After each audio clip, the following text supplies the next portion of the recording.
Abra sua Bíblia comigo, por favor. Esdras, capítulo 7. 1 Crônicas, 2 Crônicas. Esdras, Antigo Testamento, capítulo 7, do versículo 6 ao versículo 10.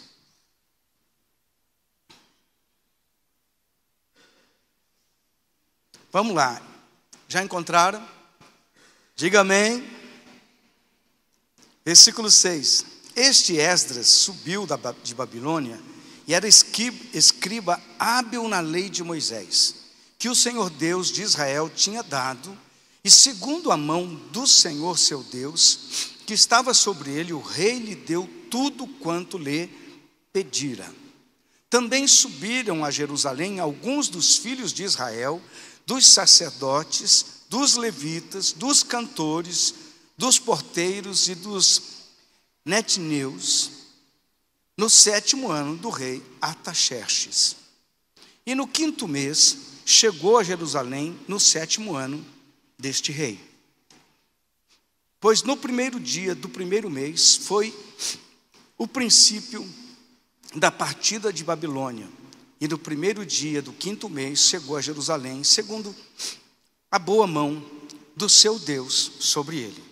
Porque Esdras tinha preparado seu coração para buscar a lei do Senhor e para cumpri-la e para ensinar em Israel os seus estatutos e os seus juízos.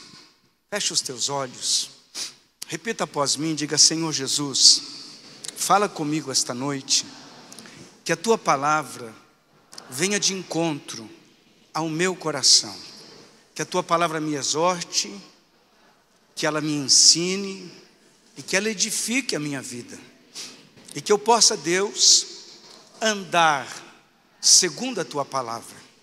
Me ajuda esta noite a compreender aquilo que o Senhor tem para mim.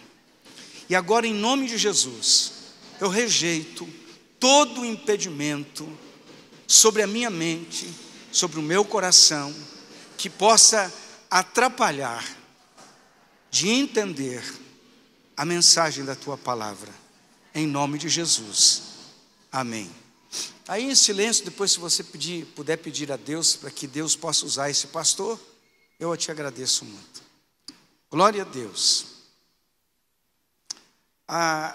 Quando a gente pensa em Esdras, você fala assim: quem é esse cara, né?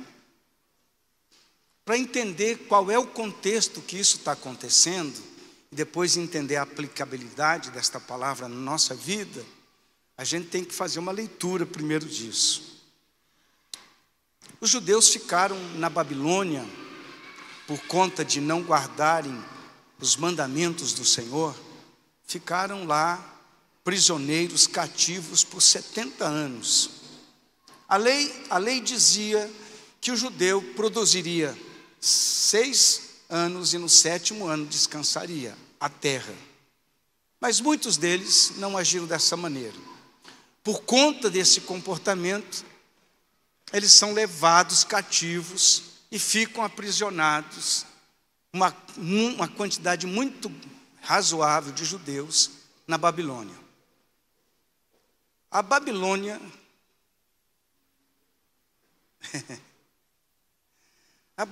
por sua vez, passa por guerras e se torna escrava depois desse tempo.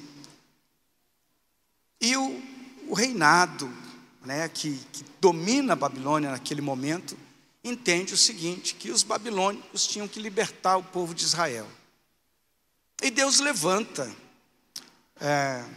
Zorobabel para reedificar o templo de Jerusalém que havia sido destruído. E levanta este homem, Esdras, este profeta, para reedificar a vida do povo. Porque quando eles saem da Babilônia e voltam para Jerusalém, eles estavam desacostumados com a lei, com a adoração, com tudo aquilo que Deus sempre orientou o povo de Israel para fazer. Eles estavam voltando para casa, mas não tinham mais o costume da sua casa, 70 anos longe. Alguns, inclusive, eles sofreram uma certa rejeição pelos judeus que estavam ali, e eles passaram muito conflito, muita coisa. Mas é interessante que Deus levanta Esdras para fazer algumas coisas especificamente junto com o povo. E Deus usa este homem por alguns comportamentos peculiares. Deus usa Esdras de uma maneira em que ele se dedica ao Senhor, ele se volta para o Senhor. E a Bíblia diz que no seu retorno Deus era com ele, porque ele tinha se voltado ao Senhor. A primeira coisa que a gente pode aplicar na nossa vida é que toda vez que nós nos voltamos de verdade, de todo o coração para o Senhor, Deus se alegra com isso. Você pode dizer amém? Simples, muito simples isso. Nosso maior problema na vida não é coisas, é falta de um relacionamento aprofundado com Deus. Todo cristão que se dedica em ter um relacionamento autêntico, verdadeiro, profundo com Deus, é impossível encontrar esse cristão destruído, derrotado, fracassado. Você já percebeu que a gente sempre atribui para os outros a responsabilidade que é nossa? A gente fica dizendo, é por conta daquele outro. E na verdade não é por conta da esposa, é por conta do marido. Ninguém pode colocar esse limite em nós.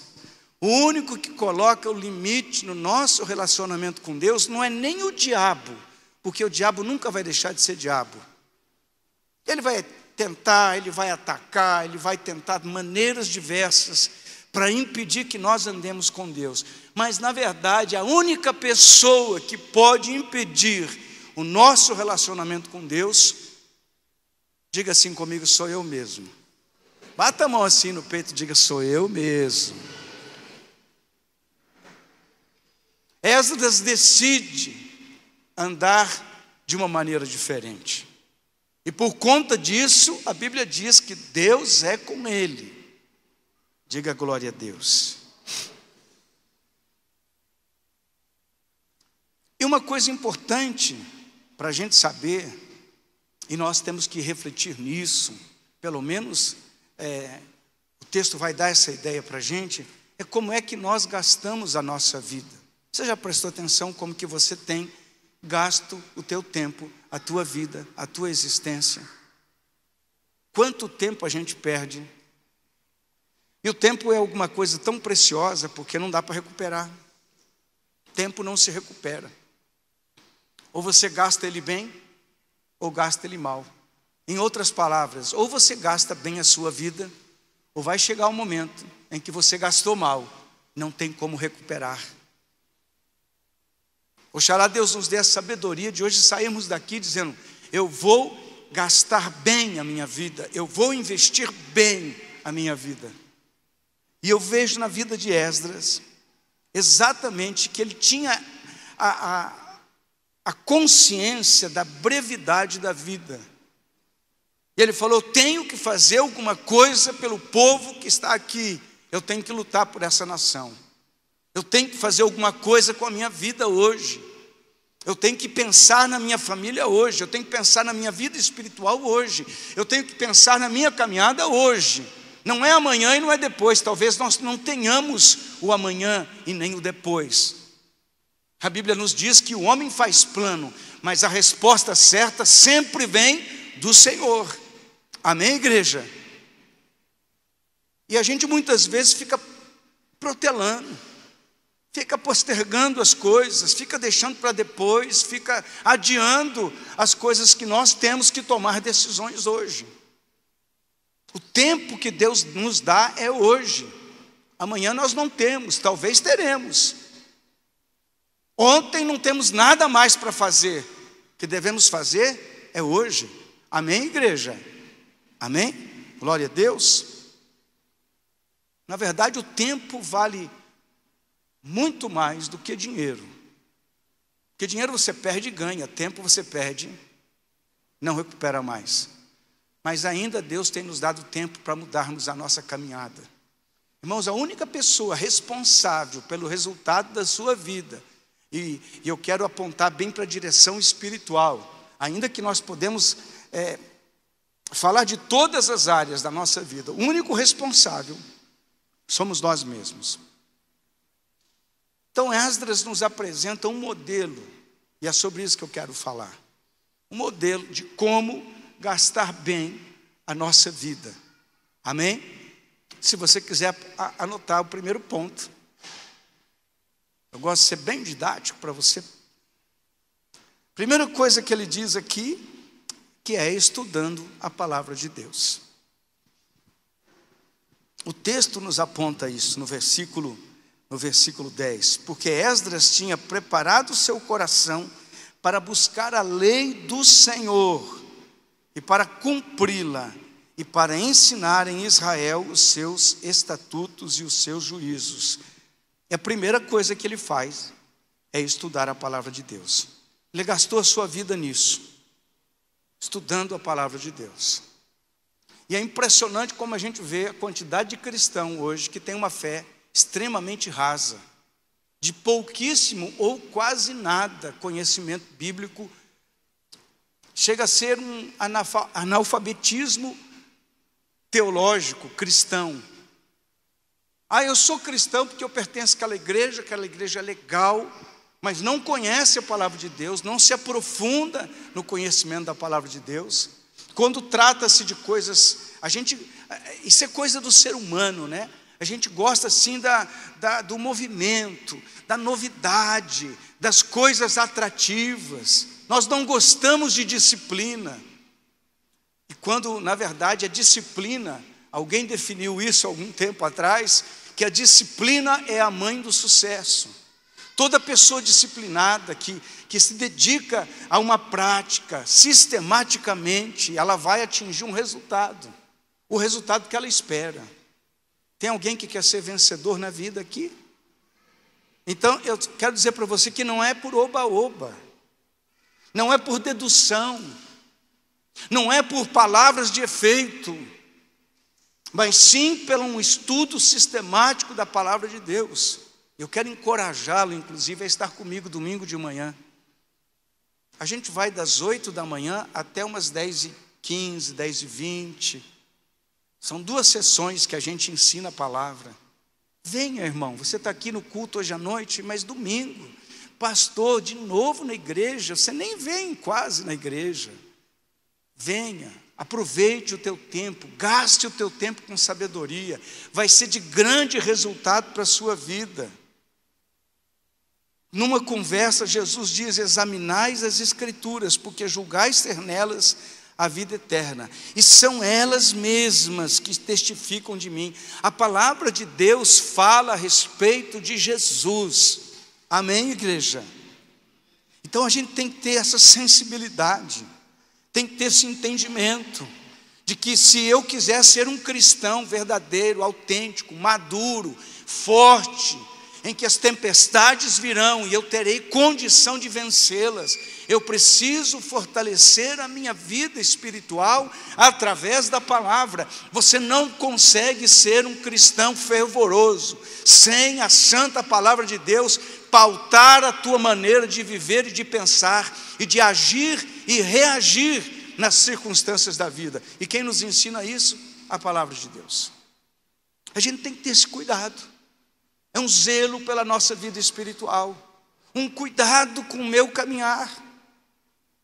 Pastor, eu não venho domingo de manhã porque eu não lidero nada na igreja. Que pensamento equivocado.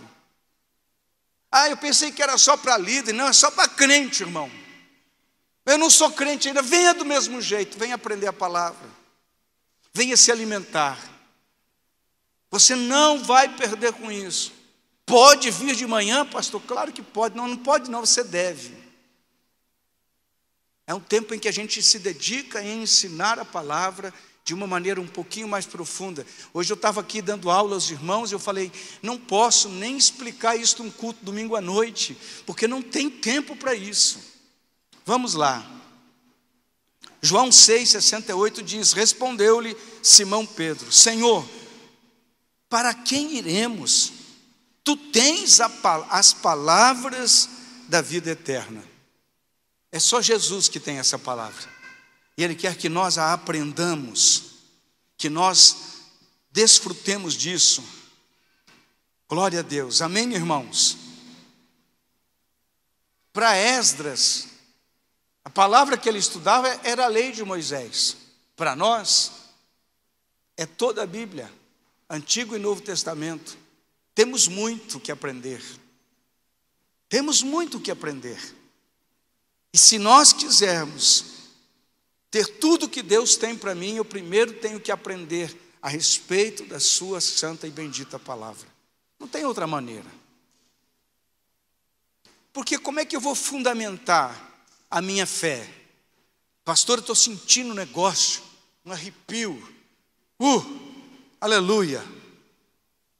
E amanhã não estou sentindo nada. E daí como é que fica? Deus não me ama mais? Deus me deixou? Como é que funciona? O que a Bíblia diz a respeito disso? Ah, pastor, eu não vou mais na igreja porque algum irmão me tratou mal. Mas o que a Bíblia ensina a respeito disso? O que a Bíblia ensina? Então eu preciso saber o que a palavra de Deus diz a respeito de muita coisa sobre a minha vida. Eu quero ser um crente que tenha muita fé. Romanos 10:17 diz assim: e assim a fé vem pelo ouvir, pela pregação, e a pregação pela palavra de Cristo. Mesmo Romanos 10:17, mas na versão NVT diz assim: portanto a fé vem por ouvir, isto é, por ouvir as boas novas a respeito de Cristo. A fé só vem, ela só aumenta, ela só cresce, ela só fica forte quando eu estou escutando a palavra de Deus. Não tem outra maneira de gerar fé no coração. Não tem.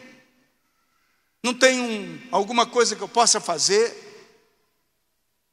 que vai crescer a minha fé, que vai me tornar maduro, se eu não me dedicar em ouvir a palavra, em aprender a palavra, em estudar a palavra de Deus. Quanto mais eu ouço, quanto mais eu me exponho à palavra, quanto mais eu me coloco à disposição de Deus, mais a minha fé vai crescer. Entretanto, se eu proceder inversamente, a minha fé vai minguar e inclusive vai morrer. Deixa eu te dar uma dica para você entender o que eu quero dizer. Pare de vir à igreja, pare de frequentar os cultos, pare de estudar a palavra, e você vai perceber que em pouquíssimo tempo você vai se tornar um cristão nominal somente. Você é cristão? Sou cristão. Você tem uma fé prática? Não, não tenho uma fé prática. Por quê? Porque a tua fé minguou, a tua fé desapareceu, a tua fé ficou no campo da teoria. E bem pouco, porque quanto mais eu ocupo a minha mente com outras coisas, mais vai enfraquecer a minha fé. Porque o humanismo vai entrar e o fervor vai sumir. Se você quer ser um crente fervoroso, um crente cheio do Espírito Santo, um crente que faça diferença, um crente que possa trazer uma mensagem diferente para as pessoas, você tem que ser cheio da palavra de Deus. Quanto mais nós conhecemos a Bíblia, mais nós iremos conhecer o plano que Deus tem para a nossa vida. Irmão, eu só descobri que eu tinha que chegar onde eu estou, porque eu cedo entendi que eu tinha que estar envolvido nas coisas de Deus. Ah, ninguém me nota. Eu quero dizer uma coisa para você. Você não precisa ser notado por ninguém, a não ser por Deus. E a melhor maneira disso acontecer é você viver fervorosamente na presença de Deus. E isso é consequência de uma vida de alguém que conhece a palavra de Deus. Mas Esdras nos ensina a segunda coisa. Eu não preciso só conhecer. Eu não preciso só estudar a palavra. Eu não preciso só receber ensinamento. Mas eu também tenho que colocar em prática a palavra de Deus. Nós temos que viver aquilo que nós dizemos que cremos. E eu quero fazer um parêntese aqui. Tem muito crente que diz que é crente, mas não obedece a palavra de Deus. Não, isso eu concordo. Ele é seletivo. Isso me convém. Isso não me convém. Isso eu aceito e eu concordo. E isso eu não concordo. Nenhuma igreja presta. Porque, não sei, eu não concordo com essas coisas. E tem muita gente procurando um lugar, uma teologia, um ensino que se adeque a ele. Irmão, na verdade, a palavra de Deus é uma só. Ela não muda. Pastor, o senhor está ensinando isso aí, mas eu não concordo com isso. Eu vou fazer do meu jeito. Nem do meu jeito e nem do seu jeito, irmão. Tem que ser do jeito da palavra. Amém? Eu tenho que colocar em prática. Uma coisa simples, quase comum. Perdoar quem me ofende. É moleza, não é verdade, igreja? O cara pisa no calo da gente, fala mal, calunia, tenta destruir a tua imagem, e você chega lá e fala, bem, eu tenho que perdoar esse elemento. Está doido, pastor? Você não está passando bem? Mas não sou eu que estou dizendo, é Jesus que disse. Você briga com a tua esposa. É lógico. E entre casal o negócio fica mais tenso, porque um sabe o defeito do outro, sabe como pisar, né? E pisa naquele ponto que... E aí você tem que ser cristão para valer mesmo. Tem que perdoar. Ou não? Tem que perdoar. Mas eu não estou sentindo, pastor, não tem nada a ver com sentimento, irmão. Tem a ver com a palavra de Deus. E nós temos que colocar a palavra de Deus em prática na nossa vida. Se eu sou cristão, eu tenho que aplicar a palavra no meu viver diário. Se eu sou cristão. Se eu sou incrédulo, não tenho compromisso nenhum com isso. Perdoar os irmãos dentro da igreja. Quanta gente boa sai da igreja por causa de tanta gente boa que ficou na igreja. Entendeu, né? Aquele cara lá, Deus o livre, pastor. Quero ver coisa ruim na minha frente, mas aquele irmão nunca mais da minha vida. Quero saber como é que nós vamos morar no céu daí. Tudo junto. Como é que vai ser esse negócio? Não olhe na sua cara, também não olhe na sua. Vou para outra igreja, que fica mais fácil. Lá eu faço de conta que você não existe, e onde você ficou faz de conta que eu não existo. Certo, igreja? Claro que não. Qual é o maior problema de divisão dentro da igreja? Falta de perdão. A gente diz que é crente, mas não obedece a palavra de Deus. E quer que as coisas funcionem. Pastor, tem que funcionar. Fiz uma campanha, entreguei uma oferta, pedi a Deus e não fui respondido. Claro que não. Você nunca orou o Pai Nosso? Perdoa as minhas dívidas, igual eu consigo perdoar as dívidas dos meus irmãos da minha igreja. Igual eu consigo perdoar a minha esposa, o meu marido. Não, peraí, pastor, o senhor está forçando a barra. Não estou nada, irmão. É a Bíblia, a palavra de Deus.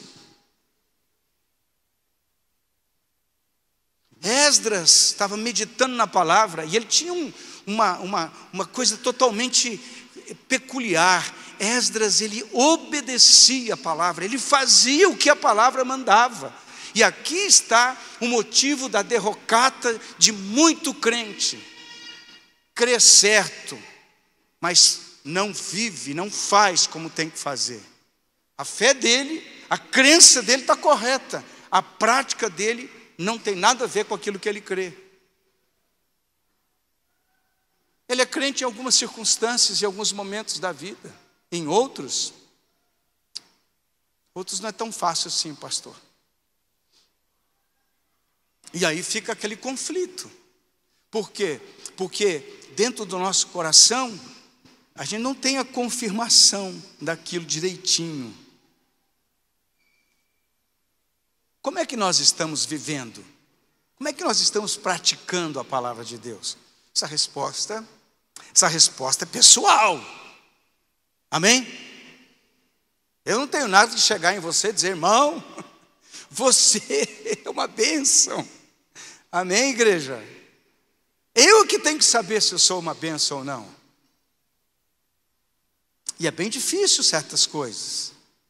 Perdoar, pagar aquela conta que eu já dei o chapéu do irmão, já enganei ele, já embrulhei o irmão uma porção de vezes, mentira gospel existe? Que não existe mentira gospel, irmão. A Bíblia diz que o pai da mentira é o diabo.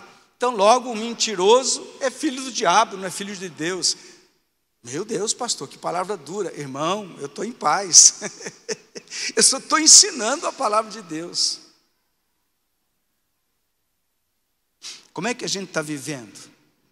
Segundo a palavra de Deus ou segundo a minha maneira, o meu desejo, a minha coerência? Mateus 22, 29 diz assim, Jesus respondeu, o erro de vocês está em não conhecerem as Escrituras nem o poder de Deus. Em outra versão, errais por não conhecer as Escrituras e o poder de Deus. Não adianta, irmão. Tem muito crente que na hora da prova, na hora da luta, quando o problema fica intenso, preste bem atenção no que eu vou falar para você. Quando vem aquela coisa, aquela tempestade, porque ela vai chegar na sua casa, na sua vida, na minha, na vida de toda pessoa, vai ter aquele momento muito difícil. E sabe onde que nós somos firmados? Na palavra de Deus. Porque Deus não muda, a Bíblia diz que Deus é imutável, lá em Malaquias. Deus não muda, a sua palavra não muda. Ele é o mesmo ontem, hoje e é eternamente. Deus não muda, Ele é imutável. Se Ele diz que vai me respaldar, que vai me guardar, que vai me proteger, Ele vai fazer segundo a sua palavra. Agora, se eu estiver vivendo longe da palavra do Senhor, como Deus irá me guardar, irá cumprir a sua palavra na minha vida? Não tem como. Porque Deus, na hora de me abençoar, vai usar a balança, vai usar a régua de medir, que se chama sua palavra. Se eu ando fora da palavra, mas Deus tem misericórdia, não é, pastor? Verdade. Sim, mas Deus pratica a sua justiça por sua palavra. Deus pratica a sua misericórdia pela sua palavra. Por isso eu preciso me dedicar em aprender a palavra, para saber como é que eu tenho procedido, como é que eu tenho caminhado. E eu tenho que colocar não só o conhecimento, mas colocar o conhecimento em prática, colocar o conhecimento na minha casa, colocar o conhecimento na minha vida pessoal, na maneira com que eu falo, nos meus negócios, em tudo que eu estou fazendo. Eu preciso trazer a palavra para a prática da minha vida. Me parece que a igreja cristã evangélica tem falhado extremamente nisso. A gente se emociona muito. E obedecer a palavra não tem nada com emoção, tem a ver com a razão. Pastor, o senhor também se emociona? Eu sou um chorão, um boca aberta. Mas chorar só, irmão, é só emoção. Eu já vi muito crente sapatear, orar em línguas, profetizar, falar um monte de coisa, se emocionar por um momento. Na hora de praticar a palavra, ele nega Cristo, nega a sua fé. Não tem solidez, não tem firmeza. Eu não estou dizendo que você vai chegar nesse ponto do dia para a noite, mas nós temos que começar em algum momento da nossa caminhada. Começar a levar a palavra de Deus a sério. Espera um pouquinho só, estou errando aqui, estou errando ali. Toda vez que você começa a meditar na palavra, ela se torna um espelho para a sua vida. Amém?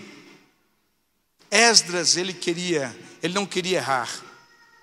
Eu creio que você também não quer errar. Seria um absurdo a gente ter a palavra de Deus como regra de fé e estar sendo mal ensinado. e praticando coisas equivocadas contra a palavra de Deus. Nós não queremos errar. Eu tenho certeza que você não quer errar. Eu não quero errar. Mas eu vou dizer uma coisa para você: cada dia que eu leio a Bíblia, cada dia que eu olho a palavra de Deus, parece que tem algo novo que eu não tinha visto ainda. E de fato tem, porque o Espírito Santo é dinâmico. Ele vai me ensinar em toda circunstância, em todo momento. Eu vou receber a palavra de Deus, e a palavra de Deus vai fazer algo dentro de mim, que vai mudar a minha história, a minha maneira de pensar. A minha mente vai ser impregnada pela palavra, e quando eu começo a ser tocado pela palavra, eu começo a agir conforme a palavra, as coisas começam a acontecer. Amém? Amém? Uma terceira coisa, Esdras nos ensina: ensinando a palavra de Deus. Quero ler de novo, porque Esdras tinha preparado o seu coração para buscar a lei do Senhor, para cumpri-la, e para ensinar em Israel os seus estatutos. Então Esdras, além de viver, além de aprender, além de viver, ele entendeu que ele precisava ensinar. Mas por que nós, como cristãos, precisamos ensinar, pastor? Existe uma máxima que nós já ouvimos muitas vezes: a gente aprende muito mais quando está ensinando, quando está compartilhando. E a Bíblia diz que o Senhor ensinando a palavra, diz que Ele mesmo nos faria lembrar do texto, da palavra, mas claro que vai fazer lembrar daquilo que eu já li, que eu já estudei, que eu já trabalhei. Então a palavra está nos dizendo que eu tenho que começar a compartilhar aquilo que eu tenho aprendido. E eu quero dizer para você com muito amor, e aqui está o problema da maioria da igreja: a igreja não compartilha a palavra praticamente com ninguém. A gente acha que a igreja é essas paredes aqui. Aqui é o lugar onde nós nos reunimos. A igreja são as pessoas. E Deus me manda onde eu estou, onde eu trabalho, onde eu estudo, onde eu tenho relacionamento, lá no posto de gasolina. Deus me manda para criar relacionamentos. Eu ando focado, e eu faço as coisas propositalmente. Eu gero relacionamento com as pessoas, de propósito. Faço questão de fazer novas amizades.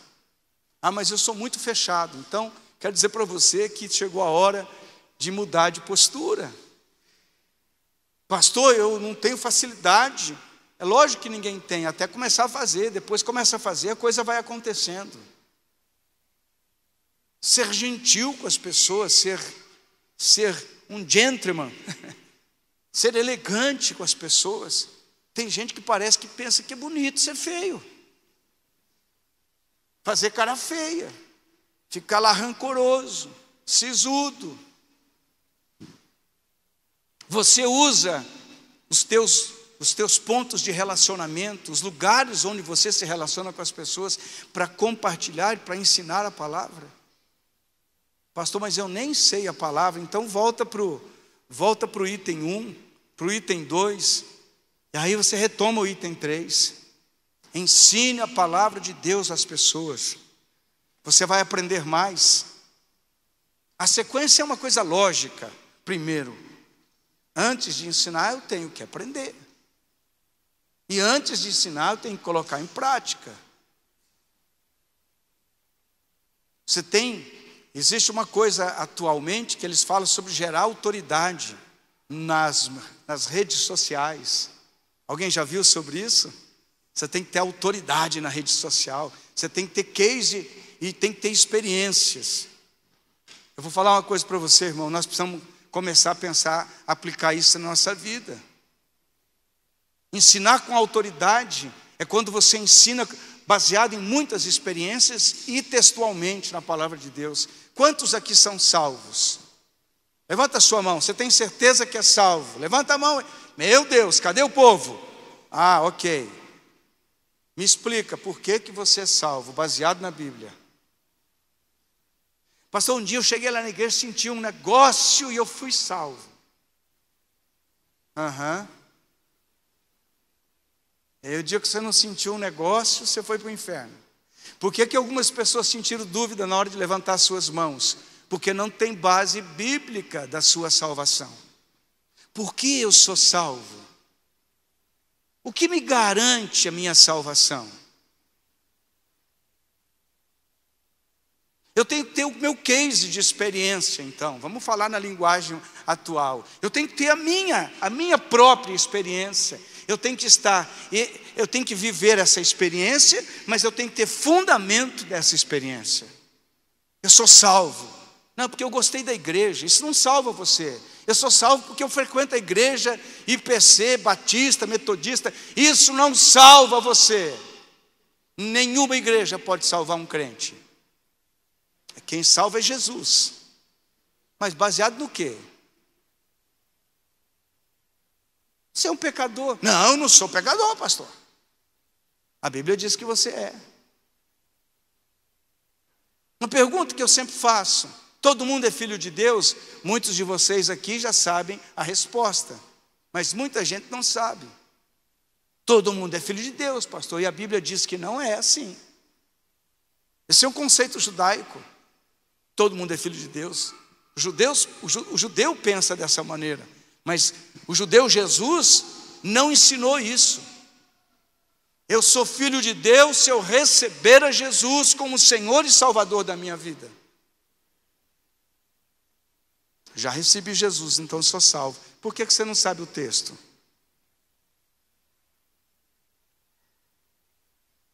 Coloca aí para mim, por favor, irmão. João capítulo 1, versículo 12. Só para você ler enquanto eu ministro.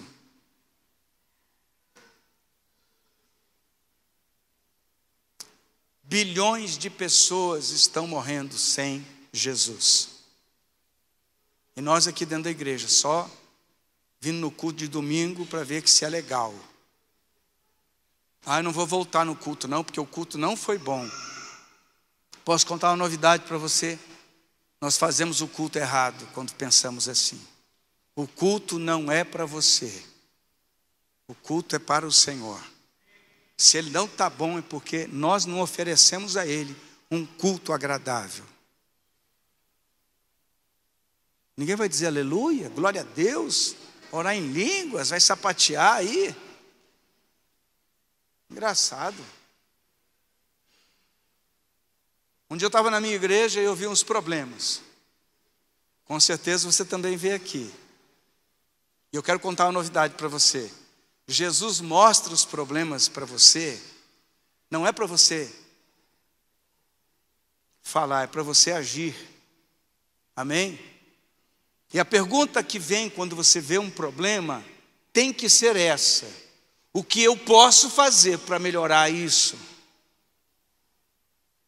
Porque eu só sou igreja quando eu participo, quando eu me envolvo, quando eu estou disponível a me engajar no processo da obra de Deus. Eu não posso pensar que eu sou igreja enquanto eu estou ali observando. Eu sou um mero espectador da obra de Deus. Tem muita gente que talvez seja somente espectador. Eu quero dizer para você, você está funcionando no papel errado. Você ainda não aprendeu o que Deus espera de você na obra dele. Tem duas perguntas que eu posso fazer. O que é que eu espero da minha igreja? E a outra, o que a minha igreja espera de mim? O que você espera de um pastor? Eu vou dizer para você o que eu espero de você como crente. Que você fale de Jesus para toda pessoa que você se encontrar com ela. Deus vai te usar.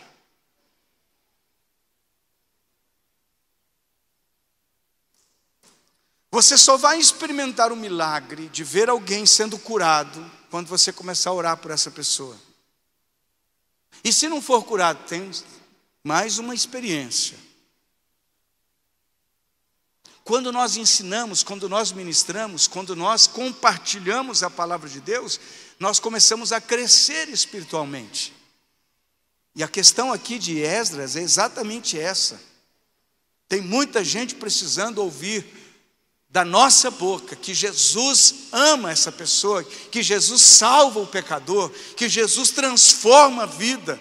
E vai dizer assim: olha, eu posso garantir para você que Jesus transforma a vida de uma pessoa, porque eu era assim e hoje eu sou assim, transformado, mudado, convertido, perdoado, liberto, abençoado. Amém? Quantas pessoas estão precisando dessa palavra, irmão? Estão precisando que você e eu tenhamos a coragem simplesmente de compartilhar a palavra de Deus. Teve um período aqui na nossa cidade, que vai ficar difícil contar essa história, mas eu vi uma pessoa do ramo cristão, eu não quero dar nomes, porque se eu falar um pouco mais você vai descobrir o que é, e eu não estou aqui para falar mal de ninguém, mas me chamou a atenção, porque no processo político, eu vi essa pessoa extremamente engajada. E eu me lembro que eu fiz uma observação interna. Como pode essa pessoa estar tão engajada nesse processo político, mas não está engajada na pregação do Evangelho? E é uma pessoa do meio clérigo, tá? Pastoral. E eu fiquei impressionado com aquilo. Eu vi aquela pessoa batendo de porta em porta, pedindo voto. Falei, uau! Mas nunca vi essa pessoa bater de porta em porta para pregar o Evangelho. Percebe como a gente se dedica tanto às coisas que nos interessam e não se dedica tanto às coisas que interessam o reino de Deus? Sabe por quê? Porque nós não conhecemos aquilo que interessa a Deus. A única coisa que interessa a Deus não é o quanto você tem no bolso, não é o quanto você pode comprar ou vender. A única coisa que interessa a Deus é o quanto você está disposto a estar disponível para Ele te usar, para salvar almas, para pecadores serem transformados. Sabe por que Esdras disse, eu vou ensinar o povo? Porque ele queria ver restaurada na vida daquela nação distante de Deus, a presença de Deus, a glória de Deus sendo manifestada naquelas vidas. Como eu disse, bilhões estão morrendo todos os dias. E a gente não está fazendo nada, absolutamente nada, para impedir que essas pessoas morram sem Jesus. O que eu estou fazendo? O que é que você está fazendo? Eu fui abençoado, alguém pregou o Evangelho para mim um dia. Eu falei, glória a Deus. Eu fui arrancado das trevas. Se eu continuasse naquele lugar, certamente estaria morto hoje.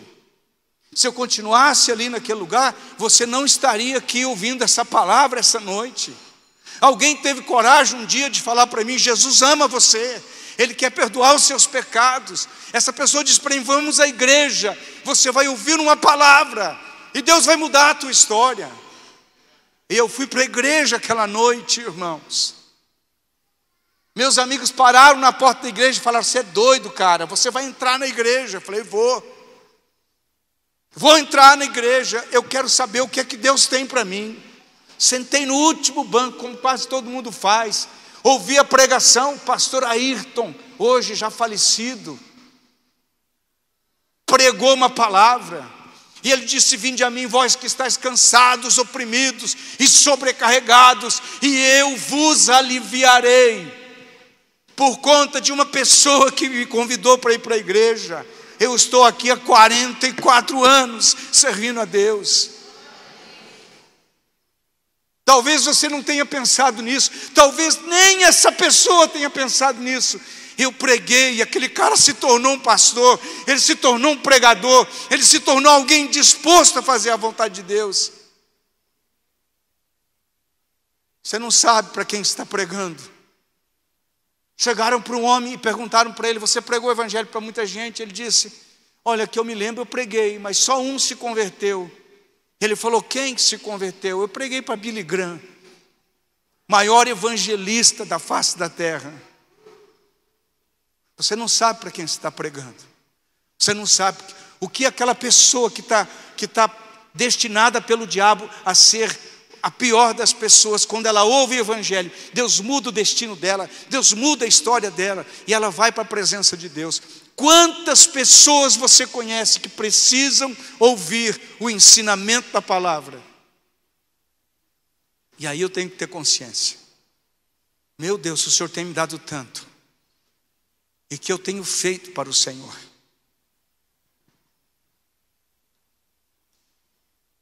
Eu tenho que estar disponível. Eu tenho que ser voluntário. Eu tenho que ser disponível para pregar a palavra. João 14,15 diz: se vocês me amam, obedeçam os meus mandamentos. 14,15. 14,21. Aqueles que aceitam meus mandamentos e lhes obedecem são os que me amam. E porque me amam, serão amados do meu Pai. E eu os amarei e me revelarei a eles, a cada um deles. Versículo 23 de João 14. Jesus respondeu: quem me ama faz o que eu ordeno. Meu Pai o amará, e nós viremos para morar nele. Eu fico quietinho, calado. Tenho a minha fé secreta, agente secreto de Jesus, 007. Tenho minha fé secreta. Eu não prego o evangelho porque eu não quero ser perseguido, eu não quero ser discriminado, eu não quero... Pastor, imagina, a gente tem que estar envolvido na society, e lá eles têm vergonha, tem nada, eles estão morrendo de sede, irmão. Você sabe porque o cara vai, enche o caco de cachaça, vai para balada, vai para festa, se prostitui, anda por aí? Sabe por que a pessoa faz isso? Porque ela tem um vazio gigantesco na alma. E ela está precisando que um crente tenha coragem de falar: Jesus te ama, meu querido. Mas a gente tem dificuldade de entender isso, que Deus nos levantou para pregar o evangelho para as pessoas. Ou você acha que você foi salvo só para ficar bonitinho, perdoado, limpinho, cheirosinho? Pastor, não posso me expor, porque lá no meu trabalho, se eu falar do evangelho, lá eu sou mandado embora. Lá no teu trabalho tem pessoas lá que precisam ir para o céu. E se você não pregar, elas irão para o inferno. E a alma delas vai ser requerida das tuas mãos. Palavra meio pesada, né? Mas é verdade. Você sabe por que o diabo quer nos envolver no pecado? Para que o nosso testemunho seja frágil, débil, medíocre. Para que ninguém acredite naquilo que eu tenho para dizer.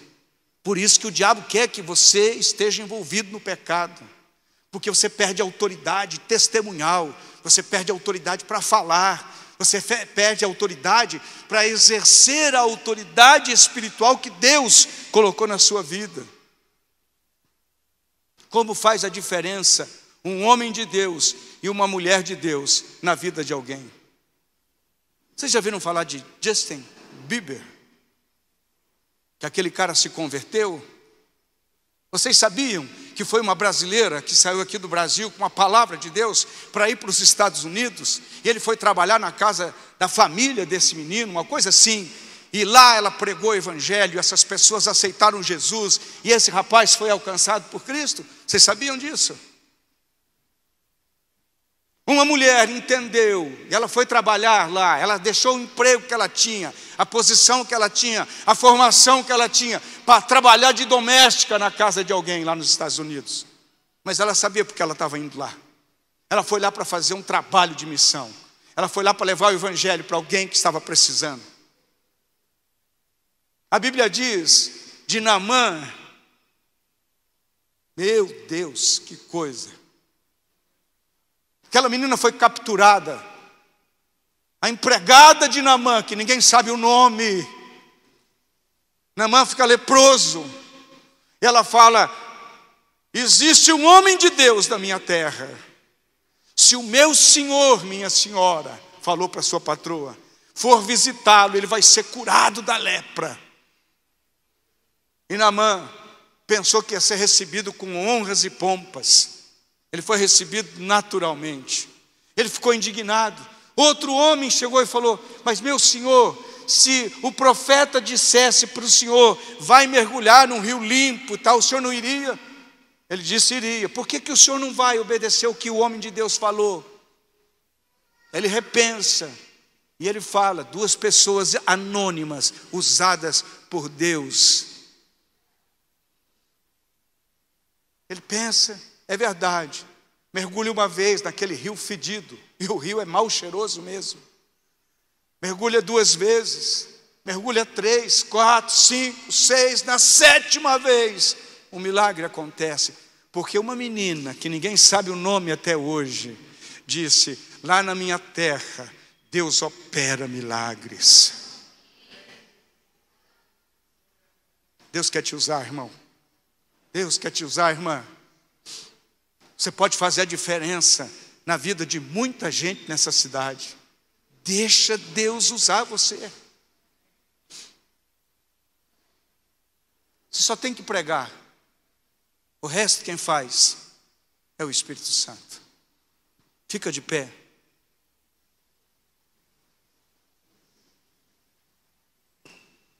Eu vou conseguir terminar o culto 8h15, tá? É um propósito meu. 8h32.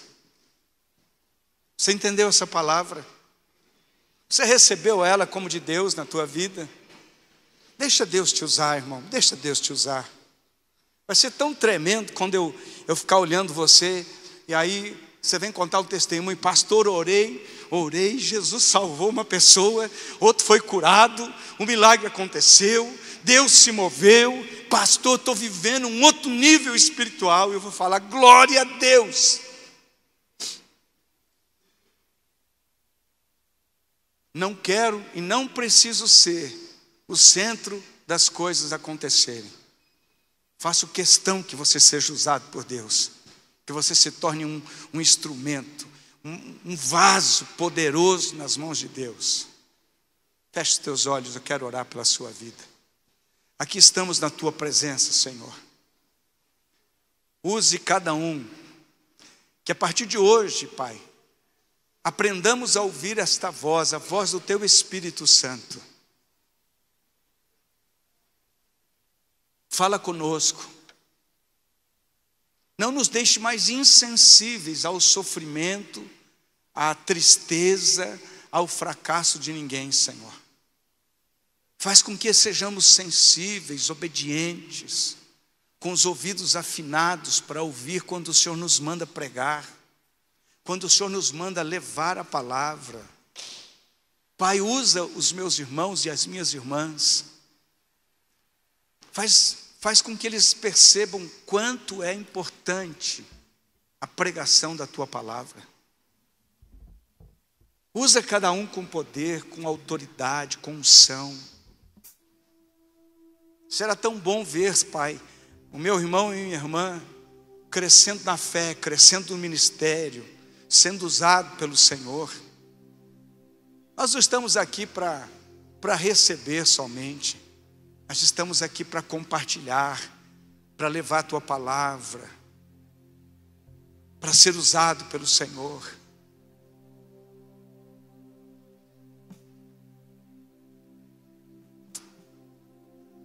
Toma a vida da tua igreja, Senhor. Espírito Santo, amigo. Existe uma presença sobrenatural neste lugar. À medida que você abre o teu coração, o Espírito de Deus vem. Fala assim com o Senhor: toca-me, Senhor, toca-me, toca-me. Toca-me com tua presença, com tua glória.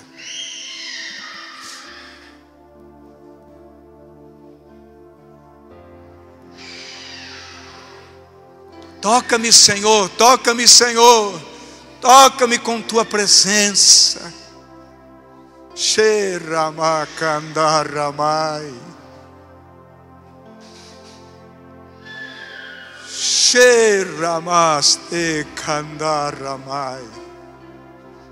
O Senhor me diz assim que alguns irmãos estão dizendo no seu coração: já perdi muito tempo. Eu quero dizer para você uma palavra de Deus. Ainda há tempo, ainda há tempo, ainda há tempo. Deus vai te usar com poder, com autoridade. Amanhã você vai ligar para alguém que você conhece. Deus vai colocar pessoas no seu caminho. Deixa Deus te usar, deixa Deus te usar. Xeramaste kandaramai. Xeramaste kandaramai. Aviva a tua obra, Senhor. Aviva a tua obra, Senhor.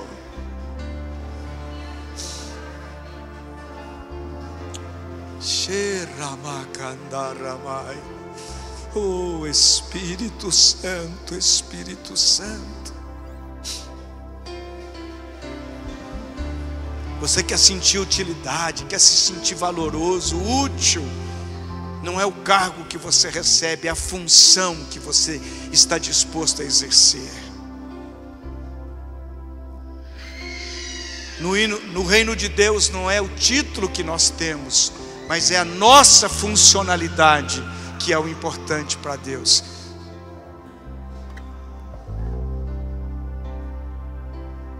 Ore comigo, diga: Senhor Jesus. Mais forte, diga: Senhor Jesus, eis-me aqui, envia-me a mim. Diga assim para Ele: eu quero ser usado em tuas mãos. Diga assim: eu vou obedecer a tua palavra, eu vou falar de Jesus, e eu vou fazer aquilo que o Senhor mandar. Diga mais uma vez: usa a minha vida, Senhor. Amém. Posso falar uma coisa para você? Deus vai te usar. Talvez na hora que você vai falar de Jesus, venha uma hesitação, da vergonha, do medo, mas você vai surpreender aquela pessoa. Eu tenho uma palavra de Deus para você. Eu tenho uma palavra de Deus para o seu coração. Ah, se nós entendêssemos a importância disso.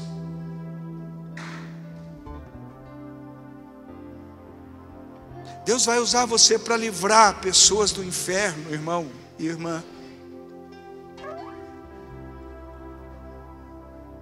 Vai faltar cadeira aqui nesse lugar. Você vai trazer problema para mim, pastor, para a pastora, para os pastores. Olha, tem que orar por esse, tem que orar por aquele, tem que fazer uma visita, tem que ir lá, porque olha, isso é igreja. O cristão que não entende o seu papel, ele não vive, ele morre. Ele não desfruta de tudo aquilo que o Espírito de Deus tem para a sua vida. Sabe por que você está morando onde você está morando? Sabe por que você mudou ali? Tem gente ali para Deus salvar. Eu comecei a comprar numa loja aqui um dia.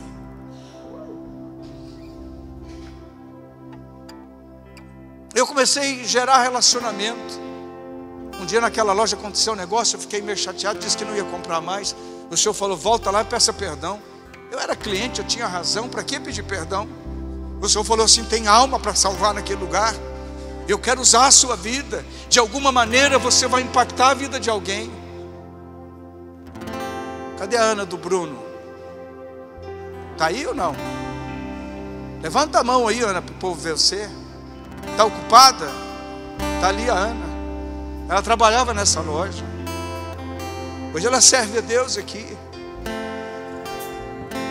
Irmão, Deus não coloca gente em nenhum lugar sem um propósito de salvação. Deixa Deus usar a sua vida.